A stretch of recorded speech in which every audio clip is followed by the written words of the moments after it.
નમસ્કાર સૌને. સૌપ્રથમ તો જામનગરમાં આવ્યા બદલ મારું જે સન્માન કર્યું અહીં જામનગરની દીકરી તરીકે શહેર સંગઠને જે મારું અભિવાદન કર્યું એના બદલ આપ સૌની આભારી છું.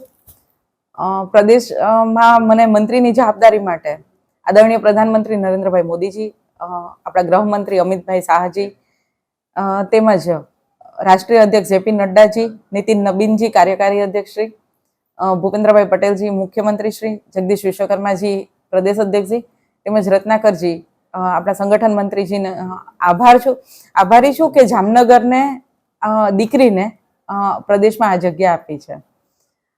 બાકી તો કહીશ કે આજે જામનગરની મુલાકાતમાં જે ઉત્સાહ હતો જે ભાઈઓ બહેનોનો એ એક અલગ ઊંચાઈ પર લઈ જવા માટે મને પણ પ્રેરિત કરે છે અને મારું જે અભિવાદનને સન્માન કર્યું એ બદલ હું આપ સૌની ખૂબ જ આભારી છું. ભારત માતા કી જય, વંદે માતરમ.